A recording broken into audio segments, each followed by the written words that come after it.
transmitindo aqui as nossas lives pelas redes sociais do canal da Resistência, páginas associadas no Facebook, pelo Twitter, pelo YouTube.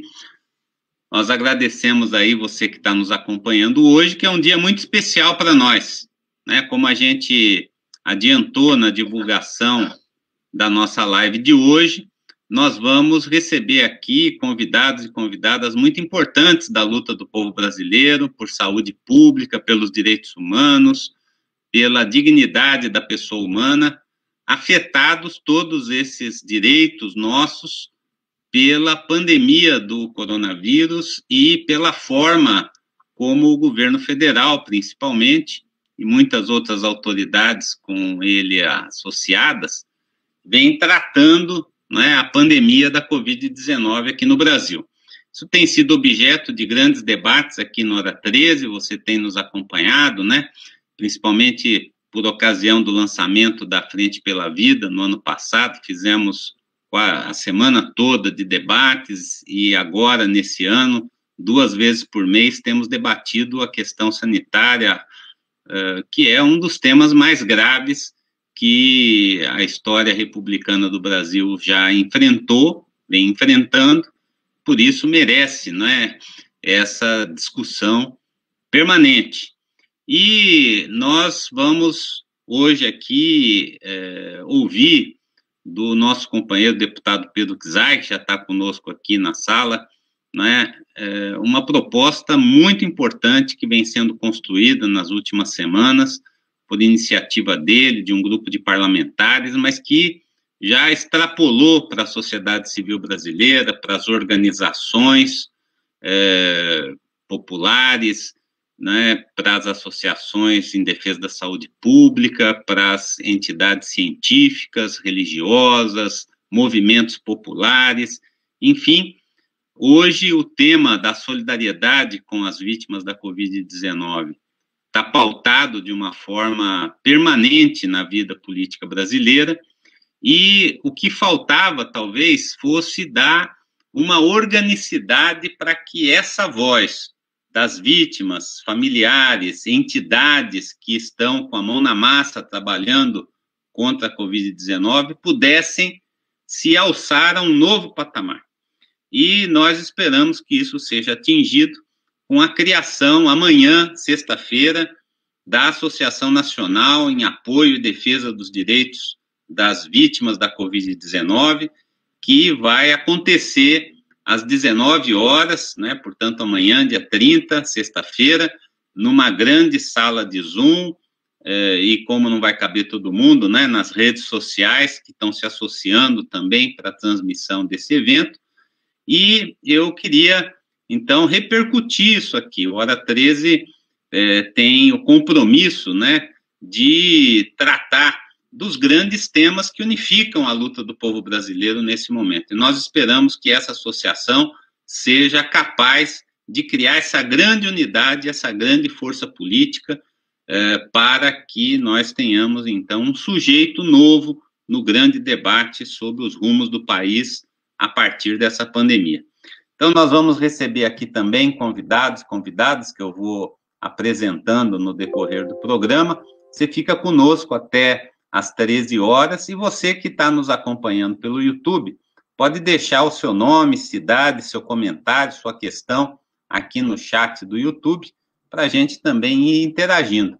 E desde já, você fica convidado, convidada a se incorporar amanhã, às 19 horas, nessa grande Assembleia Geral do Povo Brasileiro em criação à Associação Nacional em Apoio e Defesa das Vítimas da Covid-19.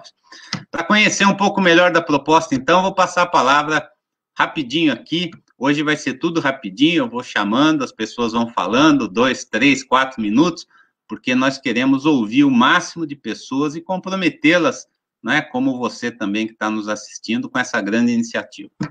Pedro, um prazer te receber de novo aqui na Hora 13, você com a palavra. Pode ligar seu microfone, por favor?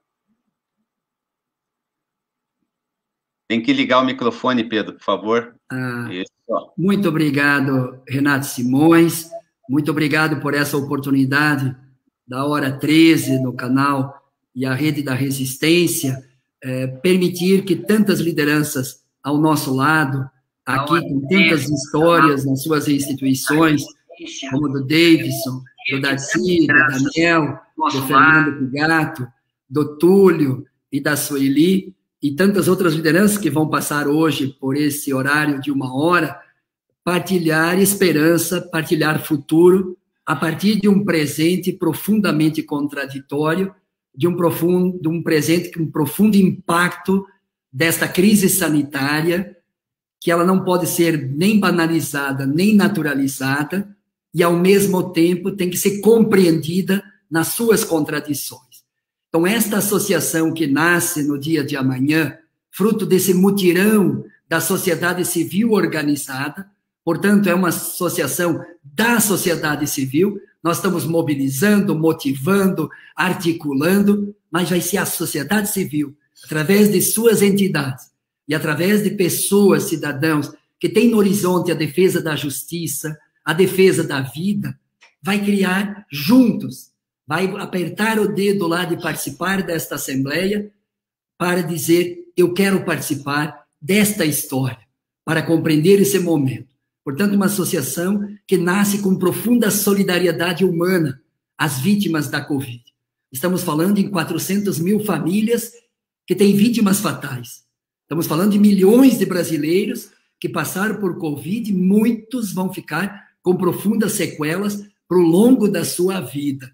E, portanto, precisa de Estado com políticas públicas, precisa de políticas específicas para essa realidade específica de pandemia e pós-pandemia, precisa discutir financiamento e, quem sabe, nasce amanhã um projeto de iniciativa popular que eu chamaria aí a contribuição solidária à Covid-19, para cobrar dos que fazem operações financeiras nesse país, da elite, das grandes fortunas, dos que ganham acima de 20 salários mínimos, contribuir para financiar esta tragédia humana, para não dizer este genocídio humano.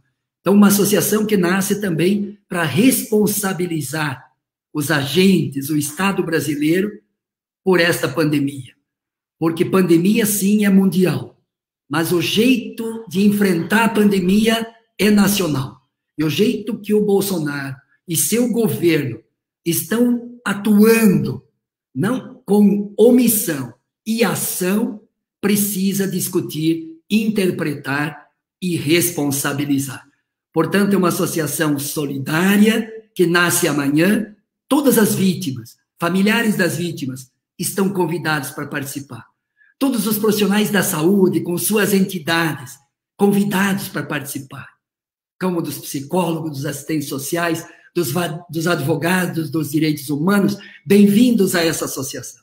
Todas as lideranças dos movimentos sociais, como agora há pouco, da UNE, da UBS, que a juventude quer participar e ser protagonista, como das entidades religiosas, que muitas atividades já realizamos ao longo dessa semana. Então, todos que querem pensar um futuro diferente do presente e mudar o presente, estão convidados a serem protagonistas, de apertar o dedo do link e dizer, eu quero participar desta associação de apoio e defesa dos direitos das vítimas da Covid-19. Por isso, esse grande mutirão da solidariedade, do comprometimento e da militância daqueles que querem, de forma urgente, necessária e, com certeza, possível, mudar essa realidade que nós estamos vivendo.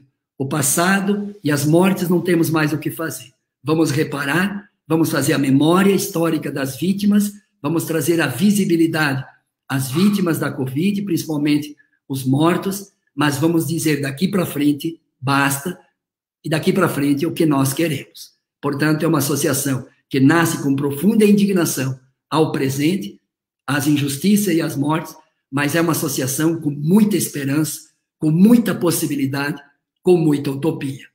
Quem está sintonizado com esses valores está convidado para participar desta associação.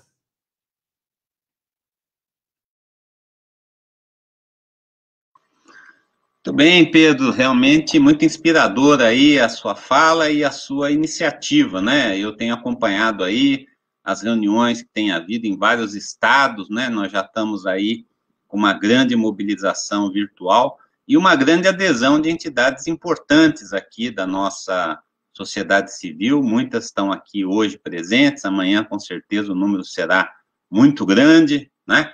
E nós queríamos ouvir um pouco dessas companheiras, companheiros da luta do povo brasileiro que estão conosco aqui na sala do StreamYard, um comentário e uma avaliação, né, dessa iniciativa e como pretendem, de alguma forma, colaborar para que ela tenha êxito, tanto agora na fase da criação da Associação Nacional, como na fase seguinte, que é criar essa capilaridade através de assembleias estaduais, de assembleias municipais, para a criação também de associações congêneres por todo o país.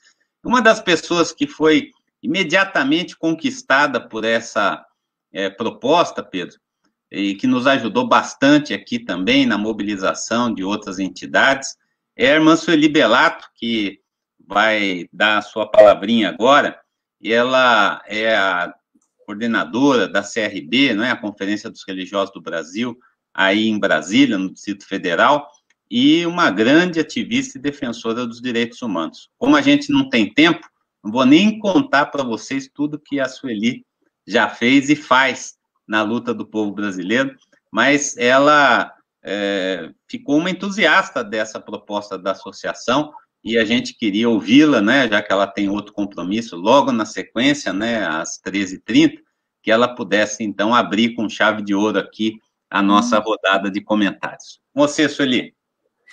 Boa tarde, amigos e companheiros que estão aqui. Renato tem razão, eu fiquei muito entusiasmada quando o deputado Pedro participou de uma reunião conosco no Observatório Político da Comissão Brasileira Justiça e Paz e trouxe essa proposta. E mesmo com a agenda assim, um pouco apertada que eu estou hoje e amanhã, estamos entrando num seminário muito grande nacional da vida religiosa. Fechou o microfone. Meu está aberto. Meu microfone está aberto, né? Mas eu fiz questão de vir participar desse momento, primeiro para prestar uma homenagem a um primo irmão.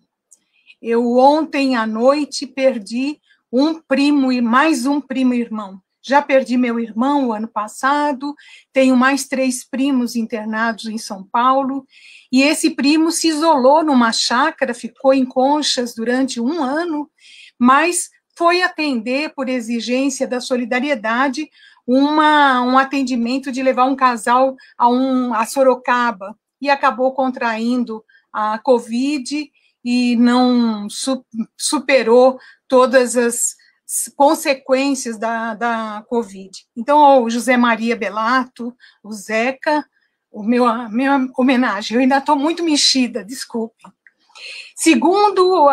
O segundo motivo de estar aqui é a pauta dos direitos humanos. A pauta religiosa, a pauta dos direitos humanos é a minha pauta desde sempre, aonde eu tento aprender a ser uma pessoa melhor cada dia, mas pensar que eu tenho o ar, o oxigênio, o alimento, a sobrevivência como um direito universal que não pode ser negado a ninguém.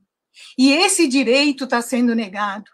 E eu fiquei muito entusiasmada, deputado, porque eu tenho visto as famílias, muitas vezes, desesperadas, tirarem os seus pacientes, os seus doentes, de hospitais com pouco recurso, ou sem nenhum recurso, e levar para os hospitais privados, e contraírem dívida de 30, 40 mil reais por dia, que eles não vão ter por onde pagar essas contas.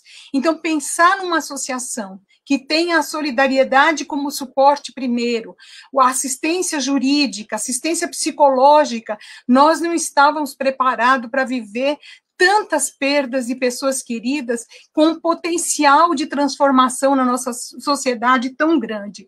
Então, eu quero divulgar, quero estar junto a essa iniciativa aqui em Brasília, que muitas pessoas pensam que é o centro só da concentração de riqueza. Eu quero lhes dizer que nós, na campanha de solidariedade com cesta básica, tivemos que ouvir de pessoas pedindo para substituir a cesta básica por urna funerária, porque os seus parentes estavam sendo enterrados, encaixotados nos contêineres, sem ter chance de enterro. Então, é muito dramático e não é característica do povo brasileiro o não fazer o luto, o não ser solidário, ou não acompanhar o paciente até o último momento e ver uma doença que poderia ter sido evitada como um direito fundamental, com um SUS revolucionário que nós temos, que poderia estar em potencial aí contribuindo para a dizimação dessa doença. Então, eu agradeço muito, quero torcer e ser uma militante dessa causa, junto a todas as pessoas que estão sofrendo aí a perda dos seus familiares. Muito obrigada pela iniciativa, deputado Pedro. Obrigado, Sueli. Tem um abraço aqui para você, da nossa ex-prefeita de Campinas, a Isalene Tinido, que está nos acompanhando aqui pelo chat, mandou um grande beijo para você. Já se inscreveu para participar aqui da associação, viu, Pedro? A Isalene já mandou a sua mensagem aqui. Também quero registrar aqui, não é, a presença no nosso chat, o apoio da vereadora Ângela Maria de Mello, vereadora em Aracaju, integrante da Executiva Nacional da CUT, que também está engajada aqui na construção da associação, e deixar um registro aqui do compromisso, né, lá de Fortaleza, escreve aqui o Rubinho Linhares, que é o coordenador do Setorial Nacional das Pessoas com Deficiência, do Partido dos Trabalhadores, dizendo que ele quer participar para poder incluir nessa luta as pessoas com deficiência, têm comorbidades, são grupos de risco, vulneráveis, e estão aí batalhando muitas vezes sozinhos diante da ameaça da Covid-19. Esse registro a gente vai fazendo, você que quer nos acompanhar pelo chat do YouTube, do canal da Resistência, vai deixando aí sua mensagem, e no final a gente vai mandar para vocês aí, quem se identificar de interesse, né, a sala Zoom, acesso à sala Zoom, para participar amanhã, né, da Assembleia de Fundação da Associação Nacional. Nós vamos ouvir uma entidade importante da luta do SUS, né, que participa, integra, coordena com outras importantes entidades a Frente pela Vida, né, o movimento sanitarista, o movimento da saúde pública, né, profissionais da saúde que estão aí enfrentando a Covid, tanto na linha de frente, como na pesquisa, no desenvolvimento de outras políticas públicas de atenção, são sujeitos fundamentais também de construção dessa nova associação nacional. Então, nós vamos sair de Brasília, onde estava a Sueli, vamos lá para Niterói, onde está o nosso companheiro Túlio Franco, né, coordenador da Rede Unida, que vai também fazer uso da palavra agora, e fazer seu comentário, né, e as suas considerações sobre essa associação nacional.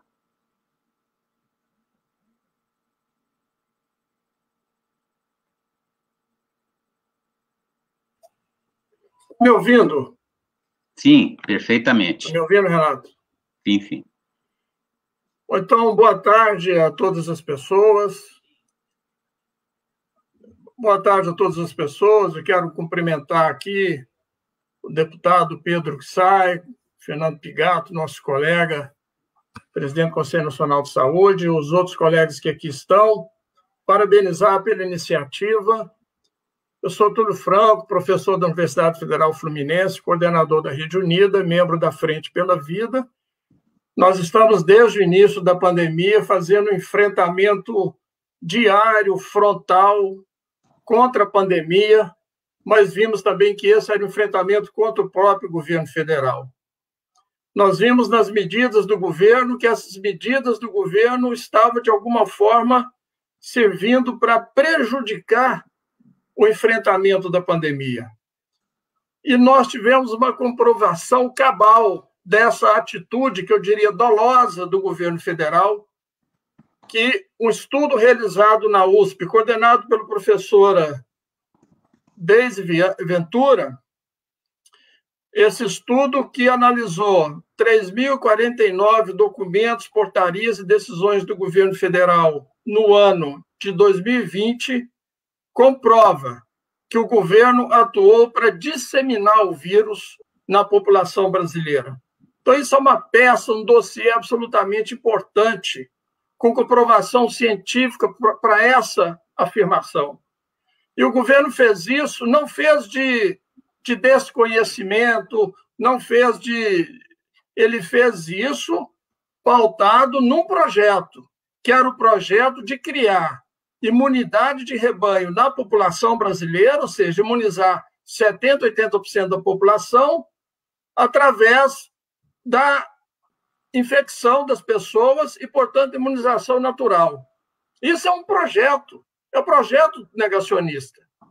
Então, foi intencional essa atividade, só que para conseguir essa imunidade por meio natural, vão morrer 1 milhão, 2 milhões de pessoas. Então, nós estamos hoje nessa situação. O Brasil é o pior país do mundo no sentido da pandemia, da crise sanitária, e junto com a crise sanitária, que nós temos 400 mil mortos, nós temos uma crise tão grave que é de saúde mental. A população, por todo o contexto que ela vive, os trabalhadores, pela exposição que eles têm, tem uma grave crise de saúde mental. Nós temos uma crise na saúde pública, tem 40 milhões de crianças que podem ficar 2 anos expostos a uma situação fora da escola. As crianças expostas a longos períodos fora da escola desenvolvem vários problemas, depressão, problemas de saúde mental, mas, além disso, na periferia das grandes cidades, elas estão sendo, de alguma forma, mandadas para o trabalho infantil, assediadas por grupos criminosos, elas são expostas à violência. Então, na verdade, o sofrimento da população brasileira vai muito além da crise sanitária, tem repercussões em várias outras áreas. Esse ano, e essa crise da Covid-19 no Brasil vai ser estudada pelos historiadores como uma grande tragédia brasileira, a maior tragédia depois do genocídio indígena e dos 350 anos de escravidão. Então, as pessoas que provocaram isso, porque foi provocado por não seguir as orientações da ciência, foi provocado por tudo que a gente falou, elas precisam, de alguma forma, responder por isso. A sociedade precisa cobrar essas respostas. Então, eu quero aqui manifestar o meu total apoio à formação da Associação de Defesa dos Direitos das Vítimas de Covid-19. Acho a iniciativa importantíssima, necessária. Até esse momento, os usuários vêm tendo voz através do Conselho Nacional de Saúde, mas eles necessitavam ter uma entidade nacional que pudesse defender seus direitos cotidianamente. Então, isso é uma iniciativa absolutamente importante e necessária. Parabéns, estamos aqui para apoiar e vamos continuar de forma militante apoiando o trabalho dessa associação. Parabéns. Beleza, Túlio, obrigado, viu? E muito importante a sua fala, né, no sentido de dizer que o conceito de vítimas da pandemia que nós estamos utilizando é muito amplo, né? Porque, de fato, todo mundo na sociedade brasileira, de alguma forma, está sendo vítima, né, da pandemia e da ação deliberada do governo Bolsonaro em impedir que as ações eficazes que a ciência vem apontando nas várias fases que nós já passamos ao longo de 1 ano e tanto de pandemia fossem adotadas, né, e pudessem estar diminuindo, portanto, os danos, né, às famílias brasileiras, né, e as pessoas que estão em isolamento, as pessoas que estão trabalhando, enfim, o conceito dessa associação é bem amplo, muito importante a sua fala. Mas nós vamos passar a palavra rapidinho aqui para uma amiga de muitos anos, uma batalhadora na construção de políticas de saúde pública, que é a Adriana Dias, né, que está lá, está aqui em Campinas, aliás, né, a nossa companheira, né, doutora pela Unicamp, antropóloga, e que contribuiu já em várias oportunidades para a definição de políticas nacionais de saúde. Me lembro aqui do papel importantíssimo dela, do Instituto Baresi, que ela representa, na construção da Política Nacional de Doenças Raras, né? E ela está aí com grande sacrifício pessoal, né? Porque está se recuperando aí de uma série de problemas de saúde, está conosco na sala. Vou passar a palavra a ela, né? Porque depois ela vai ter que sair, e na sequência o Pedro e o Fernando Pigato vão continuar sustentando esse nosso debate de hoje. Vai lá, Adriana, obrigado por ter conseguido chegar aqui. Bom, obrigada, Renato, e eu queria, nesse momento, agradecer muito ao Pedro por essa iniciativa de solidariedade. Eu represento as pessoas que não foram vistas na pandemia, né? Embora o censo de 2010 diga que nós somos 23% da população, as pessoas com deficiência, e somadas as pessoas com doenças raras, que são cerca de 4% da população, então nós chegamos aí a uns 25% da população, pode-se dizer que praticamente toda família brasileira tem alguém ou com deficiência, ou próximo a si, uma pessoa com doença rara. Nós somos sempre esquecidos nas ditas políticas públicas, né? Até bem pouco tempo, nem os registros do SUS tinham a categoria deficiências nos seus formulários. Fomos nós que ajudamos a construir isso na gestão Lula e Dilma. E exatamente por nós sermos tão invisibilizados, né, durante a pandemia, nós não fomos prioridade, né? E muitas pessoas, eu perdi muita gente, né? Muitos de nós morreram sem nenhum acesso, porque os nossos corpos são considerados já tão incapazes, né, dentro do capacitismo estrutural da sociedade brasileira, já tão incapazes para a vida, que morrer de pandemia parecia até um alívio para o governo brasileiro, de talvez um subsídio a menos a ser pago. Foi muito cruel o que aconteceu com algumas pessoas com deficiência, muitas delas foram usadas como cobaia para cloroquina. Nós temos relatos terríveis do que aconteceram com as pessoas com deficiência durante a pandemia. E o que esse regime totalitário que assombra o país tem de semelhante com outros regimes totalitários, talvez o primeiro fator seja exatamente esse, né? Essa profunda eugenia, né? Nós estamos num regime profundamente eugênico. E a eugenia é a raiz de todos os males sociais, né? Porque a eugenia ela hierarquiza humanidades. E nós vimos essa pandemia, as pessoas com deficiência sem nenhuma condição de serem categorizadas como humanas. Nós não sabemos por que motivo realmente não vai haver um censo, mas nós sabemos com certeza que um dos motivos é porque não querem políticas públicas, porque para políticas públicas nós precisamos saber quanto nós somos. E o fato de, nesse momento, a gente não ter ideia do que está acontecendo na deficiência, a gente não ter ideia do que está acontecendo nas pessoas com doenças raras, nos apavora. As pessoas com deficiência, quando adquirem Covid, obviamente, elas ficam ainda mais frágeis, elas ganham mais deficiência, elas ganham mais sequelas. E elas precisam de políticas públicas maiores e mais amplas, inclusive de reabilitação. As famílias com deficiência não puderam fazer fisioterapia para os seus filhos no céu. Quem vai levar uma criança com deficiência para fazer fisioterapia respiratória no céu no meio de uma pandemia que ataca pulmões? E muitas crianças com deficiência, muitas famílias perderam filhos, inclusive porque não tiveram acesso ao que eles estavam cotidianamente usando. Não porque foram atacadas apenas pelo Covid, mas porque todos os serviços eram inviáveis numa pandemia. Nós vivemos um profundo luto nesse momento na deficiência do país. Nós perdemos grandes lideranças. E eu me pergunto, será que nós valemos tão pouco assim para o Estado? Nós valemos tão pouco assim para vocês? Para vocês aqui eu sei que nós valemos, mas eu falo para a sociedade. Nós sabemos que o Brasil tem como característica um racismo estrutural, um machismo estrutural, mas precisamos falar também do nosso capacitismo estrutural. E precisamos que as pessoas com deficiência, principalmente as mulheres com deficiência e as mães de crianças com deficiência, sejam ouvidas, para que a gente mude a lógica dessa sociedade tão dura para uma lógica de cuidado. E foi isso que me apaixonou na sua fala, Pedro, sobre a associação, porque é uma associação que preza por uma lógica de solidariedade e cuidado. Então, você conta comigo, conta com o Baresi, conta com todas as nossas associações para levar essa política de cuidado para todas as pessoas no Brasil. Eu gostaria de agradecer de coração estar aqui e poder levar esse tema, porque nós perdemos muito por conta do Covid e por conta do que o Covid fez por nós. Muito obrigada. Renato, posso fazer 2 comentários? Deve.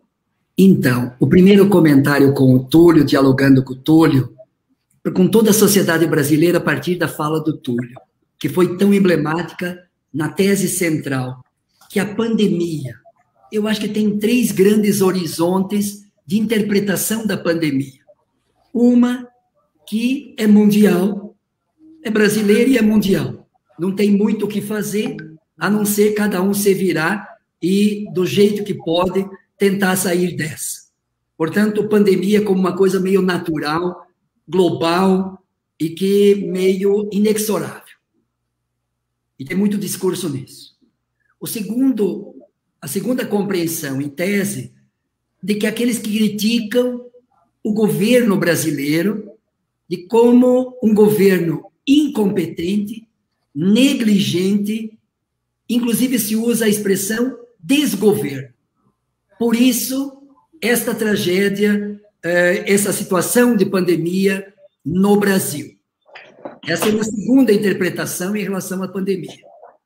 O Túlio traz uma terceira interpretação, nem a primeira, nem a segunda. O Túlio traz uma terceira interpretação em relação à pandemia, a partir do estudo da USP, da Deise Venturi e o grupo de pesquisadores, que nós vamos disponibilizar esse texto amanhã na Assembleia, porque é uma das teses que poderá dar força para essa associação, quando diz que é uma estratégia, não de incompetência, de negligência, de desgoverno. Não, há uma estratégia pelas ações e omissões do governo na proliferação do vírus. E uma pergunta que poderia, portanto, colocar a responsabilidade, não da família, de se culpar quem passou para quem, mas de responsabilizar, quem sabe, o Estado brasileiro, que essa é uma tarefa da associação, que é o tema da responsabilização em relação a esta tragédia humana, ou genocídio humano, ou como a gente quer situar nessa terceira interpretação, quando o jornalista Luiz Fernando, na sábado retrasado, parece, ele enterrou o pai, enterrou a mãe, enterrou o irmão de 39 anos, e na dor da perda da sua família, ele faz, de certa forma, a segunda pergunta, num texto da rede social, eu faço em forma de pergunta, se Bolsonaro tivesse comprado a vacina em tempo que o mundo ofereceu, o pai, a mãe e o irmão estariam vivos? Se você responder sim, o Bolsonaro é o responsável pela morte do pai, da mãe e do irmão do Luiz Fernando. Portanto, dos tantos Luiz Fernando do Brasil que choram 400 mil vítimas. Então, esta construção dessa interpretação poderá dar força junto com a sociedade. E a segunda observação é da Adriana. Adriana, tua fala aqui permite, Renato, nós construirmos, a partir de um depoimento de Dom Guilherme Verlan, que representa o Pacto pela Vida, que junta 6 entidades no Brasil, CNBB, OAB, ABI, Instituto Arnes, e mais 2 entidades que agora eu não estou lembrando, se é a Justiça e Paz, são 2 grandes entidades, o Renato sabe, que o Renato é mais igrejeiro que eu. Mas você não lembrou das não igrejeiras, que é a SBPC, a ABI, né, e a a Academia Brasileira de Ciências. Você que está mais igrejeiro que eu hoje aqui. Eu fiz 4 anos de teologia, fiquei 11 anos ligado à igreja, inclusive fiz teologia em São Paulo. E depois na PUC também, meus estudos na academia. Então, Adriana, tu traz duas questões centrais que a associação vai ter que enfrentar. A primeira, as pessoas com deficiência que sofrem com a pandemia, diretamente com a pandemia. Mas acho que é o segmento mais importante que Dom Guilherme comentou, que são mortes ou sofrimentos indiretos das vítimas indiretas da pandemia. Que ele chama de vítimas indiretas, que você não morre da pandemia. Mas quem sabe meu irmão que morreu sábado, morreu do coração, problemas cardíacos, outros problemas, porque não teve UTI, porque, como de outros, dos deficientes, as pessoas com deficiência, quanta terapia, quanto tratamento que não pode fazer, porque se for lá para o hospital vai morrer de Covid. Então, as vítimas diretas e indiretas, eu acho que teríamos que amadurecer essa posição, se a gente na associação não deveria ter uma vice-presidência com as pessoas com deficiência e vítimas indiretas da pandemia, para trazer essa realidade e dar visibilidade e transformar em luta política, com o cuidado e a solidariedade. Então, por isso, são dois comentários que eu queria fazer a partir da fala do Túlio e da Adriana. Obrigado, Renato. Importante registro, inclusive nós recebemos aqui pelo canal, né, no chat, uma denúncia nesse momento, né, em que o CONAD, né, o Conselho Nacional de Defesa dos Direitos da Pessoa com Deficiência, está reunido com a secretária nacional, né, do governo Bolsonaro, né, a secretária Priscila Gaspar, né, em que, segundo o Rubinho, a onda negacionista está sendo adotada como linha oficial, né, junto às pessoas com deficiência, no seu órgão máximo de representação, que é o Conselho. Chegou a dizer, segundo o Rubinho, que o Brasil é o 5º país a vacinar no mundo, né, enfim, fazendo toda a demagogia que a gente já está acompanhando. Mas ninguém melhor para situar essa questão do que o Fernando Pigato, né, que é o presidente do Conselho Nacional de Saúde, né, já é nosso sócio aqui no canal da Resistência, tem utilizado muito as redes sociais para defender, né, como usuário do SUS, representante das associações de moradores no Conselho Nacional de Saúde, né, e que está aí, pegou o boi pelo chifre nesse momento tão dramático da pandemia, dirigindo uma instituição tão importante, num órgão como nunca se viu, né, tanta participação social, né, porque é na saúde, mesmo antes da Constituição, nós já tínhamos aí uma grande participação social na saúde pública, que só cresceu depois do fortalecimento do SUS, a Constituição de 88. Então, Fernando Pigato tem outro compromisso também, eu quero agradecer muito o esforço dele de estar aqui conosco. Queremos te ouvir, Fernando, um abraço, uma boa tarde. Boa tarde, Renato, deputado Pedro Cusai. Queria dar um abraço também aqui nos nossos amigos, companheiros Túlio, o Davidson, o Daniel, o Darcy, a Adriana e a Sueli que passaram por aqui, as pessoas que estão nos acompanhando.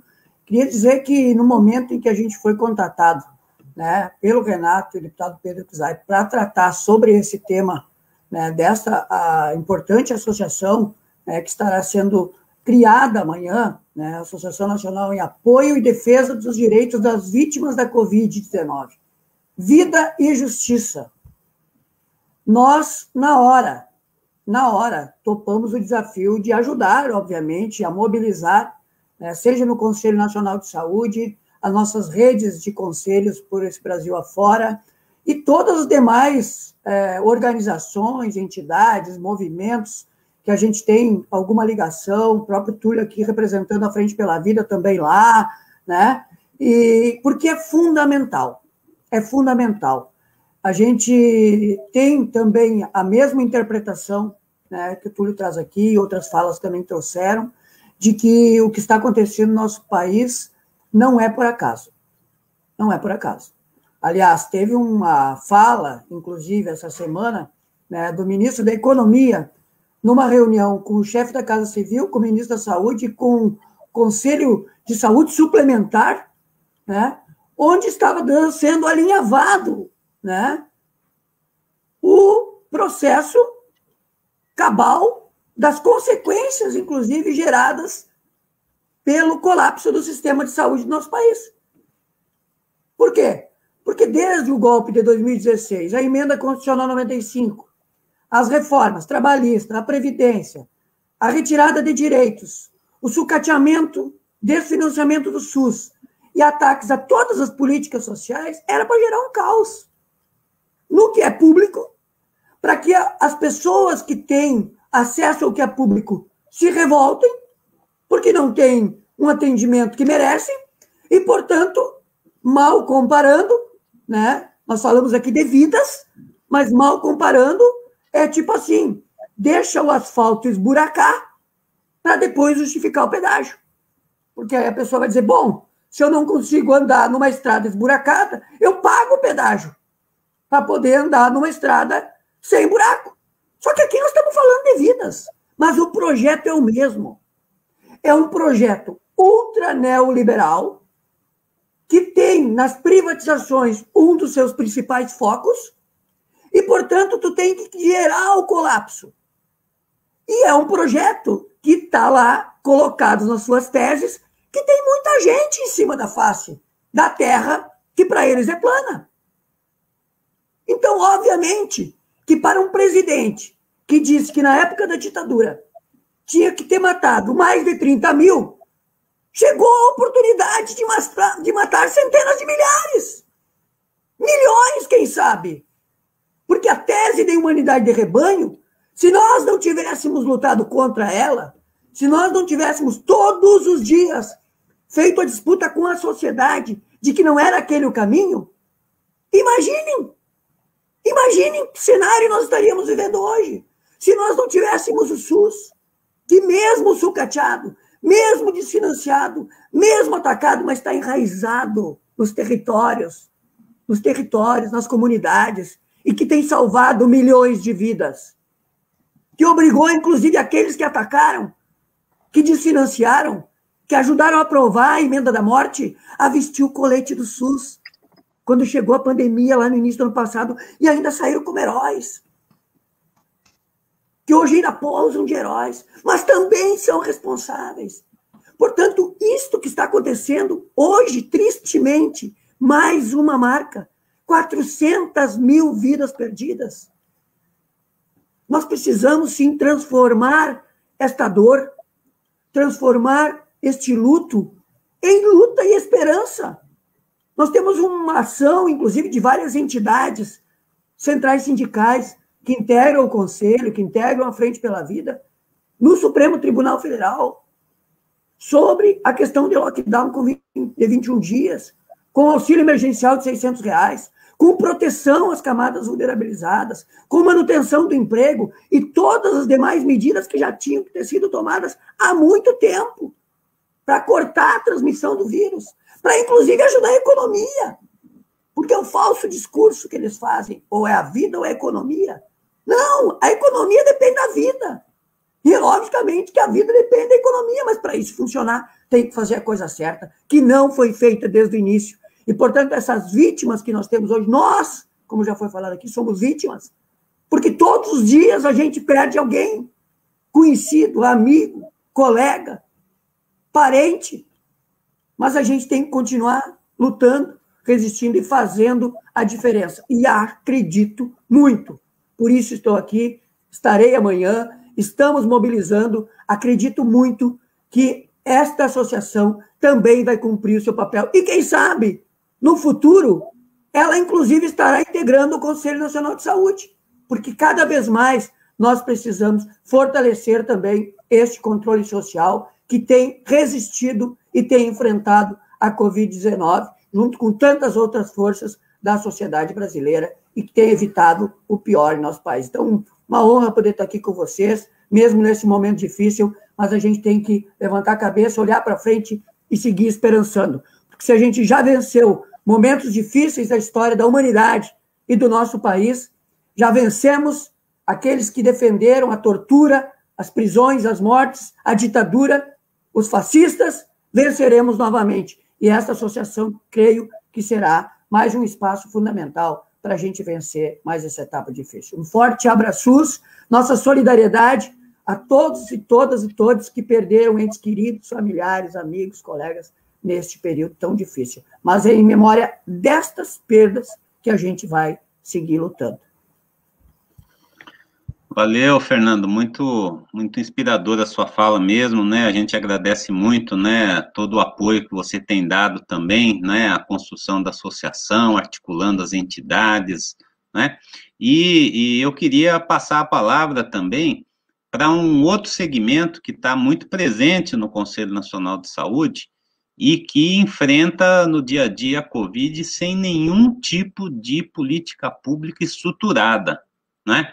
Estou falando aqui da população em situação de rua, que é representada, né, no Conselho Nacional de Saúde, Pop Rua, pelo Vanilson, que está nos acompanhando, né, lá pelo chat do YouTube, mas ele estava em outra reunião, né, a gente agradece a ele a mensagem que mandou aqui pelo chat, e queria passar a palavra aqui para o Darcy Costa, aqui de São Paulo, né, nosso secretário do Movimento Nacional das Pessoas em Situação de Rua. E ontem, né, Darcy, quando a gente conversava com você, o Vanilson, ele chamava atenção para essa questão da invisibilidade, né? A invisibilidade que a Adriana também falou em relação às pessoas com deficiência, em relação às pessoas com doenças raras, a ponto da gente nem saber quantas pessoas que vivem nas ruas estão hoje vitimadas pela Covid-19, pela falta de uma política pública efetiva, né, junto a essa população. Te agradeço muito a presença aqui, Darcy, você com a palavra agora.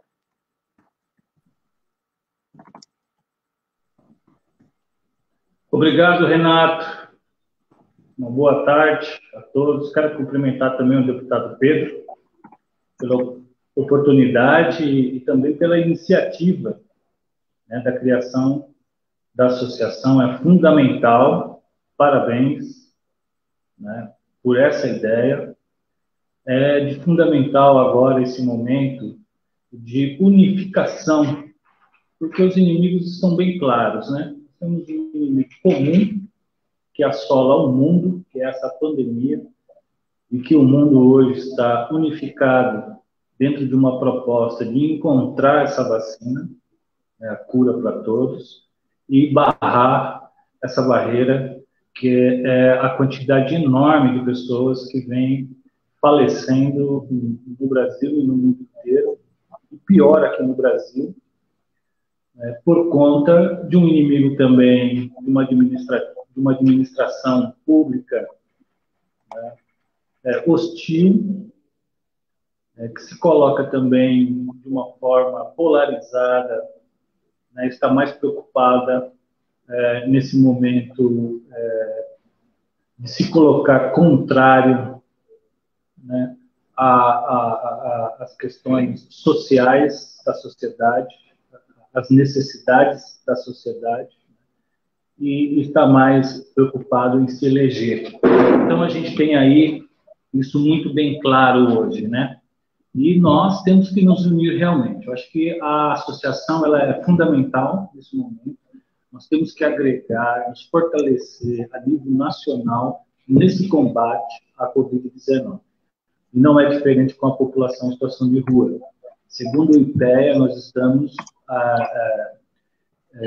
em março de 2020, nós estávamos com 221 mil pessoas em situação de rua, né? Em relação das pessoas que morreram aqui em São Paulo, de março a dezembro de 2020, foram 32 pessoas, né, confirmadas, né, de forma oficial pela assistência social. E isso são subnotificações, porque as pessoas que estavam em situação de calçada não são contabilizadas. E de março a abril de 2021, já faleceram 11 pessoas abrigadas nos serviços de acolhimento. Então, a gente tem um número crescente, absurdamente, né, em relação ao ano passado. E um outro dado também muito importante que mostra é que o número de pessoas contaminadas dentro dos serviços de acolhimento hoje é muito maior do que o número de pessoas que estão em situação de calçada. As pessoas que se recusaram a ir para os acolhimentos, porque são acolhimentos coletivos, são muitas pessoas, né? Essas pessoas da calçada se recusaram a ir a esses acolhimentos e preferiram ficar de forma isolada nas ruas, né? Em suas barracas, em suas malocas. E temos dados já de que o número de pessoas contaminadas dentro dos serviços, aqui em São Paulo, por exemplo, passa de 400 pessoas já contaminadas dentro dos serviços. E os serviços de acolhimento, né, já estão com um surto de contaminação de Covid. Se em São Paulo está assim, a gente fica imaginando também a nível nacional, né, o número de pessoas que estão sendo contaminadas, porque em nenhum momento da campanha Fique em Casa fez sentido para a população em situação de rua. Em nenhum momento também a campanha de isolamento social fez sentido também para a população em situação de rua, porque todos os serviços são coletivos. Não existe nenhuma privacidade para quem está em situação de rua. E um outro dado também alarmante é que várias famílias que perderam o desemprego têm chegado na situação de rua. Então, nós estamos vivendo, nesse momento, uma cascata, né, de pessoas que estão vindo, famílias inteiras que estão vindo para a situação de rua por conta do desemprego, principalmente das questões econômicas, principalmente, que está ocorrendo nesses momentos. Então, é fundamental, e ainda mais, para piorar a situação da população de rua, os óbitos que têm ocorrido, agora a Prefeitura de São Paulo está cobrando R$800 para fazer o sepultamento das pessoas em situação de rua que não têm condições de custear as despesas de sepultamento. Então, quem não está cadastrado no CadÚnico ou quem não atualizou os seus cadastros do CadÚnico, alguém tem que se responsabilizar pela dívida de R$800 que custa para fazer o sepultamento da pessoa em situação de rua. Então, são barbárias, né, que nós estamos vivendo, a população de rua está vivendo nessa situação de pandemia, e é de fundamental que tenhamos apoio, né, uma política, né, que vise a justiça social, principalmente dos mais pobres. E na situação de rua nós temos idosos, mulheres, crianças, pessoas com deficiências, pessoas com doenças, né? Esqueci como é o nome da palavra, mas é um público heterogêneo, vasto, que tem em comum essa pobreza extrema. Obrigado, Renato. Obrigado, deputado Pedro. Valeu, Darcy. Obrigado você, viu? Muito importante você trazer essa realidade, né? E essa realidade ela é enfrentada pelas entidades de direitos humanos, né, pelos movimentos sociais, de uma forma muito intensa. E eu queria ouvir, então, na sequência, o nosso companheiro Daniel Seidel, que é um batalhador nacional, né, da Rede de Justiça e Paz, que se organiza a partir das comissões, né? Comissão Brasileira Justiça e Paz é uma referência para nós, e isso se espraia, né, com a mesma capilaridade que a gente espera ter nessa associação nacional, né? Então, está com você a palavra aí, Daniel. Muito obrigado aí por ter vindo. Isso, boa tarde, então, Renato, Pedro Casai, Darcy e Davidson, que estão aqui conosco, mas também não queria deixar de fazer menção à nossa querida irmã Sueli, a militante nossa dos direitos humanos, e que conduz e participa conosco também dessa Rede Brasileira Justiça e Paz, e tantos anos esteve na comissão e continua atuando nos vários observatórios que hoje a gente desenvolve, né? Também quero começar, assim como fez Sueli, fazendo uma homenagem ao irmão da Maria Lúcia Fatorelli. Ontem faleceu lá no Espírito Santo, Pedro Paulo Fatorelli Carneiro, né? E no WhatsApp, no Facebook, o dia inteiro realmente me solidarizando e a gente vendo pessoas que realmente estão nessa situação de perda dos seus entes familiares. Então, antes de tudo, a solidariedade, eu acho que é o movimento de se lutar e de se descobrir e de se processar o luto, eu que milito nas ondas também da saúde mental, em luta, né? E esse processo, eu acho que tem uma inspiração muito forte no próprio Evangelho, que quando vê a pessoa caída, então, se pode fazer muitas coisas, mas uma das coisas fundamentais que expressam a essência do Evangelho é a solidariedade, é o cuidado, e eu acho que é isso que exatamente a associação vem fazer. Nós que temos essa militância no âmbito das pastorais sociais e da Comissão Brasileira de Justiça e Paz, então também nos colocamos, Simões e Pedro, à disposição para colaborar com essa... Ontem ainda nós tivemos uma reunião ampliada e temos feito isso nesse espírito, né? Nós começamos, desde o ano passado, a 6ª Semana Social Brasileira, com a ideia do Mutirão pela Vida, por terra, teto e trabalho, economia, soberania e democracia, numa perspectiva de construção mais a médio e longo prazo. Mas tivemos que atropelar, vamos dizer, a nossa própria mobilização pela mobilização e a luta emergencial, assumindo as bandeiras, então, que fez que os movimentos sociais chegaram, que nós, então, enquanto Comissão Brasileira, também nos somamos, também colaborando com a ideia do Túlio e do Pigato, que estiveram aqui anteriormente, com quem nós temos também conversado, de que se trata de uma estratégia, realmente, de fazer com que todo tipo de serviço público vire negócio, né? Então, desde o princípio, e a própria existência da pandemia significa também um descaso com a casa comum, e por isso, então, nós estamos nos somando a essa ação de solidariedade, dizendo aqui o nosso apoio e fazendo aquilo que é a tradição nossa de direitos humanos do Brasil, reforçar e dar voz àqueles e àquelas que estão vitimadas e suas famílias como sujeitos de direitos, né? Então, essa foi a grande diferença da teologia da libertação, da Igreja dos Pobres no Brasil, e é isso que, mais uma vez, na nossa concepção, essa associação vem fazer. E o caminho da reparação é um caminho de justiça, que se coloca desde o tempo dos torturados, das torturadas pela ditadura, por ação e omissão do Estado, mas tudo isso como uma estratégia. Então, nesse sentido, quando a associação se coloca nesse caminho, ela, no fundo, colabora para que a gente possa, então, fazer essa restauração da cidadania. Estamos trabalhando, então, e vamos colaborar naquilo que tiver ao nosso alcance. Vou procurar me organizar para também me fazer presente amanhã.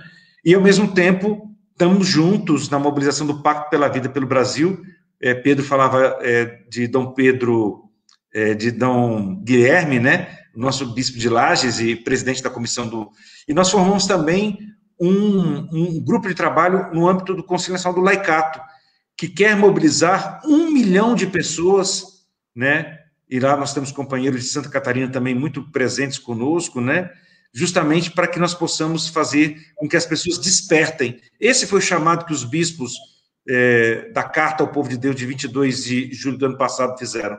Então, nós queremos ser fiéis, então, a esse despertar, colocando justamente em movimento esse povo de Deus a caminho, e a partir daí, então, fazer com que nós tenhamos um mínimo de restauração da nossa democracia no Brasil, afastando esse genocida do poder, e queremos acompanhar para e passo todo o desenvolvimento da CPI do genocídio, assim que nós a nominamos também, e, ao mesmo tempo, também ajudando outros irmãos e irmãs a despertar para essa consciência crítica frente ao que está acontecendo, como se disse aqui, que não é obra do acaso, e a própria surgimento do vírus significa realmente um desmatamento e um ataque à mãe natureza a qual pertencemos sem medidas, e tudo isso com os auspícios e com o apoio do nosso querido Papa Francisco. Então, é um pouco nesse sentido que eu venho aqui com muita simplicidade, mas dizer, então, do fôlego que a gente percebe nessa perspectiva e que nós estaremos atentos como uma instituição que tem a tradição de defesa e proteção aos direitos humanos no Brasil, para continuarmos juntos e mais essa iniciativa com a limitação que temos atualmente do contato mais direto, mas mesmo em isolamento, seguimos nessa fazendo e construindo esses grandes elos de restauração da sociedade brasileira, né? Então, é urgente que nós tenhamos nosso povo mobilizado e é a partir dessa mobilização de baixo para cima que nós acreditamos que nós vamos conseguir restaurar a democracia e esse espaço de participação popular no Brasil. Então, é um pouco essa nossa palavra, corroborando, e nós vamos acompanhar ou correr atrás daquilo que a irmã Sueli, viu, Renato, também nos orientar, porque realmente é muita tarefa, muita atividade, e vencer a cada dia a nossa angústia e até mesmo, por que dizer, tratar da nossa depressão com tantas mortes que se somam, não tem sido coisa fácil, não, né? A gente continua trabalhando, então, no médio e longo prazo, mas é preciso que a solidariedade aconteça agora, no aqui e agora da urgência, no apoio a essas famílias. Os relatos são inúmeros e, podendo visibilizar isso, eu acho que a associação já terá feito um grande feito e, a partir daí, também colocar como uma realidade que nos desafia. Dom Helder Câmara, e com isso eu termino, falava justamente isso. Nos ajuda muito na profecia uma senhora chamada Dona Realidade. E é exatamente isso que está acontecendo. É a partir dessa Dona Realidade que está fazendo com que a gente possa despertar para outras formas e novas organizações necessárias para dar voz àqueles que estão excluídos da possibilidade de participar da riqueza do nosso país e da nossa gente. Eu tenho esperança e eu luto para que nós possamos superar toda essa miséria de pensamento que quer transformar tudo em mercadoria. A vida não é mercadoria, a vida tem valor, e por isso nós aqui nos colocamos em defesa dessa vida e que seja uma vida plena. Coragem, diria sempre Dom Paulo Evaristo Arnes. Coragem, coragem, dizemos nós hoje. Muito obrigado aí pela oportunidade. Eu vou falar e já vou pedir para sair, mas vou continuar aqui acompanhando pelo canal, que eu estou lá inscrito também, enquanto eu inicio uma outra reunião, também pensando o acompanhamento à Amazônia, uma vez que eu estou lá na rede eclesial pan-amazônica também, acompanhando os desafios dos territórios. Muito obrigado aí, estamos juntos. Obrigado, Daniel. A gente conta sempre com você aí nessa disseminação, né? Nós precisamos de gente como a Sueli, que põe fogo no bom sentido, né? Não no sentido amazônico da palavra, mas que sempre estimula as pessoas à participação. Muito obrigado. E nós vamos fechando aqui com chave de ouro aqui essa rodada de falas da sociedade civil com a Abrasco, né? Foi uma das primeiras entidades que nós procuramos, né? A Abrasco é a Associação Brasileira de Saúde Coletiva, né? A sua presidenta, Gunnar, já esteve conosco aqui, ela coordena também, né, a Frente pela Vida, que organiza um conjunto muito grande de entidades, e o Davidson, que é professor lá na Federal do Paraná, é o diretor da Abrasco, que está designado aí com a responsabilidade de nos ajudar, né, nessa grande tarefa. Então, Davidson, você aí com a palavra, depois eu vou pedir para o Pedro, então, fazer o encerramento da nossa live de hoje, né, agradecendo desde já você que está nos acompanhando. Não se esqueça que a Assembleia de Fundação é amanhã às 19 horas pelo Zoom. Você pode solicitar aqui pelo Facebook, pelo YouTube, pelo Twitter, que você está nos assistindo, o link, né, para que você possa participar conosco também. Vai caber muita gente na sala e principalmente no coração e na mente dessas pessoas que estarão à frente da associação. Davidson, obrigado aí pela sua participação. É com você agora. Que é isso, obrigado, Renato, obrigado, deputado Pedro.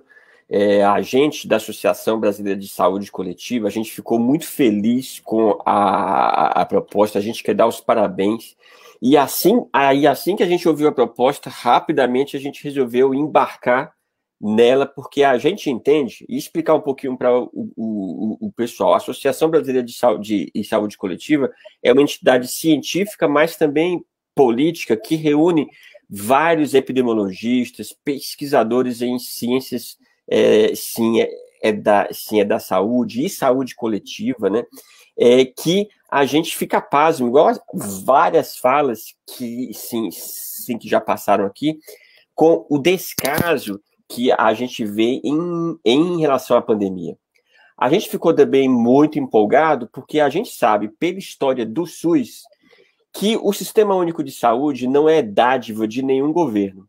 Ele sempre foi uma luta da sociedade civil.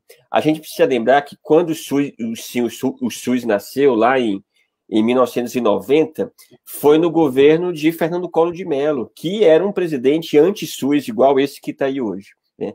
E mesmo assim o SUS cresceu, né? Se a gente pega a história, por exemplo, tratamento para HIV/AIDS, né? Não foi uma dádiva do governo, foi a sociedade civil que pressionou para que existisse essa política. A política de saúde mental, idem. Então a gente precisa de entidades e associações que continuem pressionando pela preservação e pela ampliação de ações do SUS. Ainda mais nesse governo que a gente precisa lembrar, né, que atua contra a ciência e contra os ensinamentos e propostas mais básicas de uma saúde universal para a população. Se a gente pegar o orçamento, isso não da saúde só, né? Orçamento da saúde, educação, ciência e tecnologia, que que seria para desenvolver vacinas, por exemplo, e esse ano esses orçamentos são menores do que o ano passado, né? A própria questão da vacina só avançou por causa da pressão da política da sociedade. Então, a gente, esse conjunto de cientistas que entende que a ciência é uma aliada ao combate à pandemia, estaremos juntos com vocês amanhã às 19 horas também. Contem com a gente. Beleza, obrigado pela disponibilidade, né? A Brasco realmente é uma grande entidade, né? Que tem uma folha de serviços prestados ao SUS e ao povo brasileiro muito grande, né? Quero aqui, já que eu sou de Campinas, até cumprimentar o Gastão, foi presidente da Brasco, né? Nosso médico sanitarista aqui de Campinas, Agunar, e realmente é uma adesão de peso, viu? Que a gente valoriza muito. Né, Pedro? Hoje foi um dia bem legal aqui, né? Você com certeza tem ainda uma grande agenda pelos estados, né? Você está dialogando aí com as entidades nacionais, com grupos nos vários estados, um apoio parlamentar também de muitas pessoas, né? De diferentes partidos. Queria te ouvir, então, né? O seu comentário final aí, as suas considerações e o convite também ao povo que está nos acompanhando para participar. Eu queria cumprimentar o Davidson e cumprimentar o trabalho da Brasco.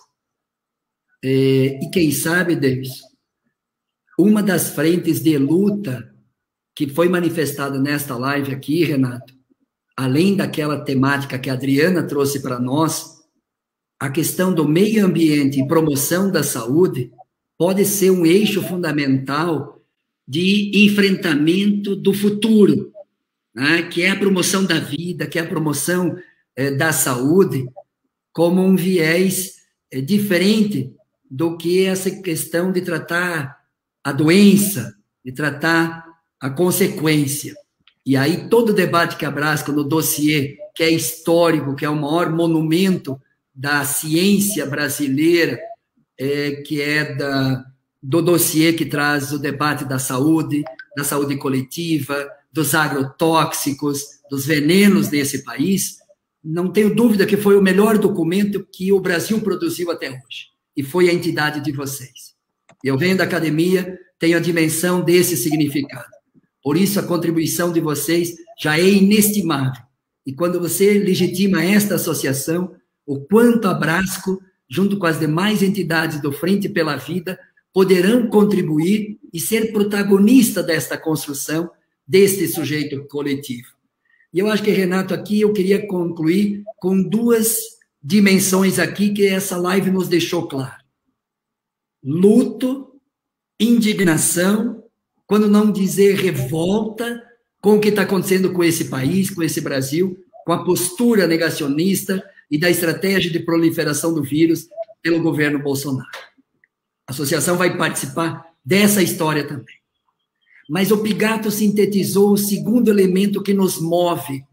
Está aqui nessa live convidando as entidades e as lideranças a participar da construção da Associação Nacional de Apoio e Defesa dos Direitos das Vítimas da Covid-19, que daqui a um pouco não é 10 milhões, 20 milhões, vai ser 40, 50, 100 milhões. Há quem diga que já 100 milhões de brasileiros estão, direto e indiretamente, já atingidos pela Covid-19, em todas as dimensões humanas, que é a luta. Se o luto não pode deixar nós imobilizados, impotentes. A depressão e a morte também é produzida pelo sentimento de impotência, pelo imobilismo da pessoa individual. Então, vamos buscar essas vítimas da Covid para se envolver junto conosco. Então, nesse convite final que eu queria fazer, é dizer, todas as famílias brasileiras que tiveram vítimas fatais, venha junto, venha trazer a sua dor e seu sofrimento, como a Sueli fez aqui, quando perde o primo e irmão, quando outros, como a Lúcia ontem, que perdeu o sobrinho e em sofrimento dava um depoimento, como tantos outros. Então, participem. Os familiares que tiveram Covid, que têm sequelas, se envolvam e participem da associação. Faça parte dessa história e saia do anonimato, da invisibilidade. Agora, todas as entidades da sociedade civil que defendem a vida, a justiça, em tantas áreas de atuação, chama suas entidades para participar desta Associação Nacional no Conselho Consultivo Estratégico, que vamos ter 100 entidades participando. E com certeza a Brasco poderá estar lá. A SEBS, a Frente pela Vida, tantas entidades, aquelas que estavam aqui hoje, e tantas outras. O segundo ponto da nossa mobilização é as pessoas físicas que nascem nessa indignação do luto, a solidariedade humana. Quando o Daniel fala aqui, quando outros companheiros falam, dos moradores de rua, dos pobres, e como a morte na Covid não é democrática, atinge os mais pobres, as trabalhadoras, os trabalhadores, os negros e negras do campo e da cidade, nós temos que convidar as pessoas físicas a também participar dessa história. Então, amanhã não vai ser a entidade, amanhã vai ser o seu dedo que vai linkar aqui. E nós vamos passar o link para todas as entidades, Davidson, Renato, todas as entidades que estiveram aqui, pois nós passamos a plataforma para se inscrever ainda hoje e amanhã na Assembleia participar para comprovar sua inscrição na imagem, no nome, na entidade, na pessoa de onde está falando e sendo vista na Assembleia de Constituição da Associação Nacional. Portanto, na sua casa, no sofá ou na cadeira, junto com a tua família, amanhã, 19 horas, no horário de Brasília, que tem os fusos horários do nosso Brasil, e Renato, você está falando para o Brasil inteiro, no horário de Brasília, às 19 horas, aperta o dedo lá, aperta o dedo da esperança, aperta o dedo e diz, quero participar dessa história, quero participar e não aceito de forma imobilizada, impotente, em silêncio, tantas mortes de brasileiros e brasileiras neste país. E quero fazer parte da esperança, de um futuro melhor para o nosso país. Defender a vida, defender a justiça. Eu quero fazer parte. Por isso você vai apertar o link e quero ver o rosto de brasileiros e brasileiras, diferentes setores da sociedade, dizendo, eu quero fazer parte desta história. Eu vou ajudar a mudar a história do nosso Brasil, porque outro Brasil é possível, outro Brasil é necessário e outro Brasil é urgente. Um abraço solidário e fraterno, em nome de todos que estão mobilizando para essa Assembleia Nacional, vocês participarem, o nosso muito, muito obrigado, gratidão. E a você, Renato, minha profunda gratidão, meu profundo respeito por esta mobilização que você está fazendo conosco na construção desse novo sujeito político que vai fazer história com a história do povo brasileiro. Muito obrigado. Valeu, Pedro. Realmente é uma iniciativa que vale a pena, vale um mandato, né? Vale uma perspectiva de vida, né? Que coloca, de fato, os valores humanos, né? A vida, a liberdade, a saúde do povo sempre em primeiro lugar. Então, eu queria reiterar aqui, né, o convite para que você amanhã participe da criação da associação. Você já pode procurar na internet o site da associação, que vai ser oficialmente lançado amanhã, mas que já está no ar, né, para compartilhar com vocês as principais ideias da associação, e que é o Vida e Justiça, sem o cedilha, né, Vida e Justiça, tudo junto.com.br. Então, você, entrando no vidaejustiça.com.br, você pode, como disse o Pedro, se associar à associação, né, previamente à sua criação. Nós já estamos recolhendo as pessoas físicas que estão a fim de contribuir e participar da associação, e também receber dessa forma o link para participar da Assembleia Geral de amanhã, né? E o Hora 13 está à disposição dessa luta, como da campanha Fora Bolsonaro, como da campanha Lula Livre, como da campanha pela vacinação para todos e todas. As grandes lutas do povo brasileiro é o espaço da Rede da Resistência, do canal da Resistência. Então, muito obrigado, Pedro, obrigado a todos vocês que nos acompanharam também, né? E não deixe de compartilhar essa live, né? Nós precisamos que muita gente fique sabendo, para que o sucesso dessa associação se espalhe depois pelas associações estaduais, municipais. Então, você que está nos acompanhando pode ser um sujeito também da construção dessa associação no seu município. Fique atento, então, no site e participe da Assembleia de amanhã para a gente poder dar andamento a essa grande ideia, a essa grande iniciativa. Uma boa tarde para todos, para todas, então. Até amanhã tem Hora 13 de novo, né? Eu volto na terça-feira, né? E aí, já com a associação criada, quem sabe tem novidades para compartilhar com vocês. Um abraço aí, Fora Bolsonaro, para todo mundo. Vamos adiante.